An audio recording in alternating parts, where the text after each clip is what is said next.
Hi, I'm Megan Sweeney, and I'm going to be explaining my genre lesson plan today in this video.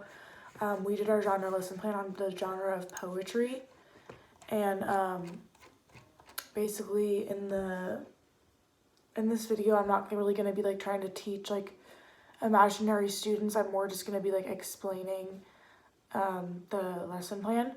So to start off the lesson plan, we would ask the students, do you know anything about poetry from previous years in school, or have your parents taught you anything at home? And we would let them talk about that in their table groups, and then we would pick a few people to say their answer out loud to the class.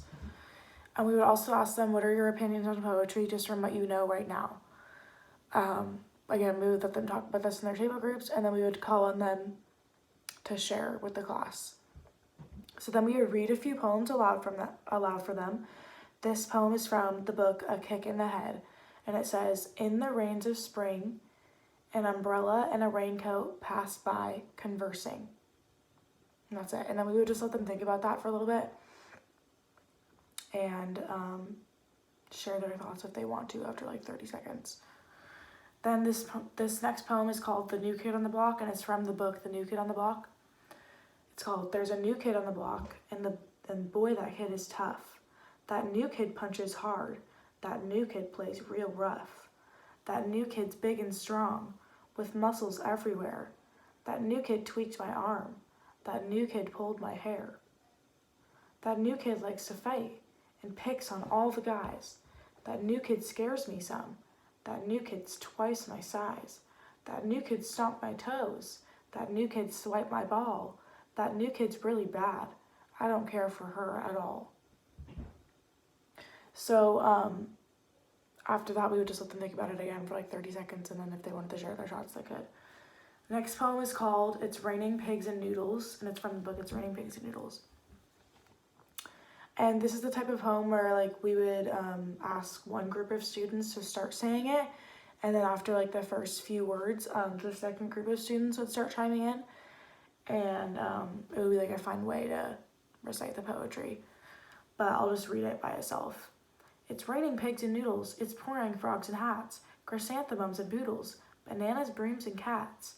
Assorted prunes and parrots are dropping from the sky. Here come a bunch of carrots, some hippopotami.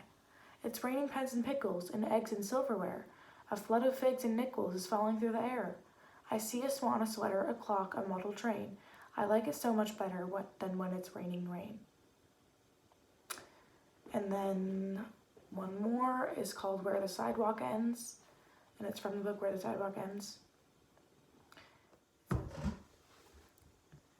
Teacher said, Chester came to school and said, Dern, I growed another head. Teacher said, it's time you knowed the word is grew instead of growed. And then Runny Babbit. Runny once was thinking about the thing that scared him most. A werewolf or a vampire, or a geevil or a ghost. A zummy or a mombi, or a donster from the Mitch, or a wild hungry Hannibal, or a weevil itch.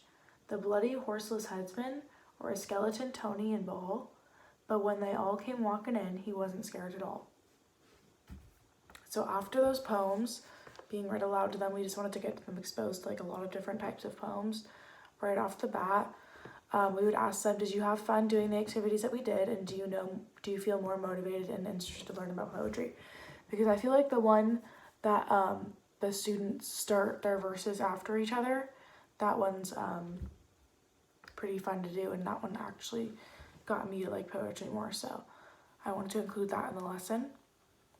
After the read aloud, we would also ask them, what did you like or not like about the poems that we just read? So we would just ask them their opinions on the poem that we read. No wrong or right answers there. And then we have a PowerPoint. This is our PowerPoint. It's titled Poetry, and it's by Miss Sweeney and Mrs. Severs. So the basic characteristics of poetry are number one, rhyme, which is poems may rhyme, but not every poem has to rhyme. And then rhythm. So poems have a rhythm to them, but this comes across by the way that the author uses things like repetitive words and the way they space their lines. That can also add to the rhythm. Third, it's figurative language. So things like similes and metaphors, those are really good things for figurative language examples. Also personification and stuff like that. Number 4, shape. Some poems are shaped differently, which should indicate how they can be read. So concrete poems, they do this. And then number 5 is mood. This is the feeling that the poem gives the reader. So next, there's 3 different types of poems that we're going to learn about today in this PowerPoint. A haiku is a Japanese poem consisting of 3 lines with a 5, 7, and 5 pattern of syllables. And haikus generally center around nature. So an example of a haiku would be January, delightful display. Snowdrops bow their pure white heads to the sun's glory. So next, we have concrete poem. A concrete poem is a poem that is written so that the shape of the words on the page matches the subject of the poem. So as you can see here, this poem is about an airplane, and it has the words arranged into little airplane figures. And it says, a click, a whoosh, a sputter to roar, a flick, a shudder, and a push to soar. The nose held high, the wings steady, to touch the plane, the sky is ready. And the third type of poem that we have included in our PowerPoint is an acrostic poem, which is a poem in which the first letter of each line spells out a word, message, or the alphabet. So an example of an acrostic poem would be a poem about autumn. So on the edge, the word is spelled out. I think the N was cut off, but the A stands for apples falling and umber leaves tumbling to the ground. Underfoot are acorns and conquers, many colors all around. So those are the 3 examples of poems. So those are the 3 examples of poems that I wanted to, or that we wanted to show the students.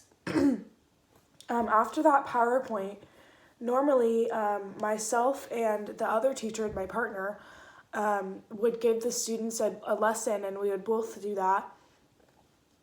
But since my partner's not here, I'm just going to be doing the lesson by myself.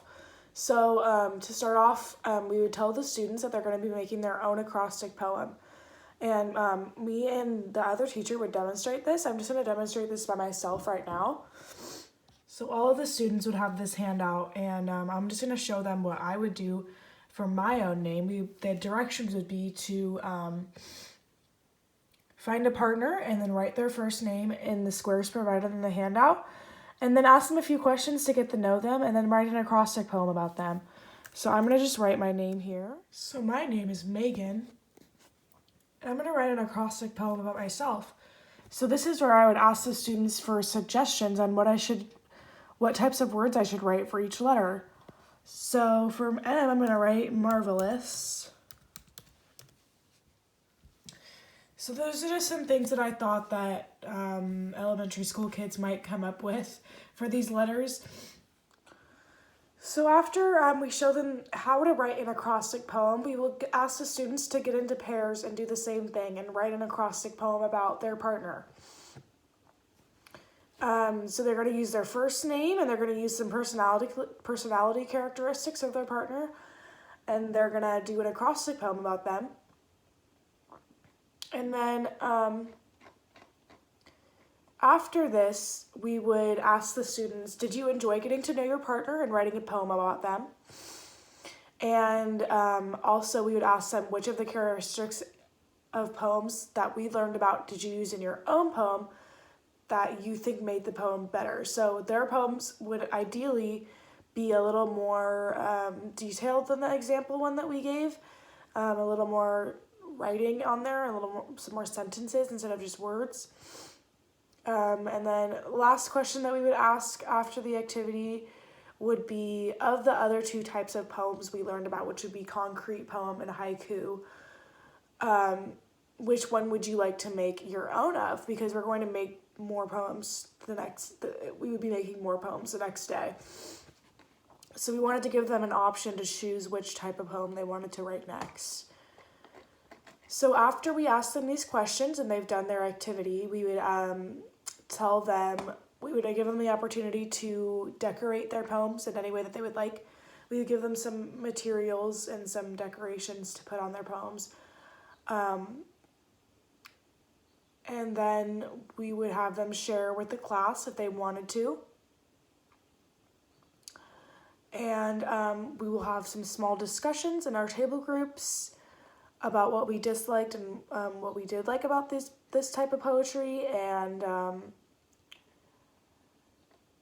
again, we will ask them to choose between the 2 remaining types of poems to see which type of poem they would like to write tomorrow.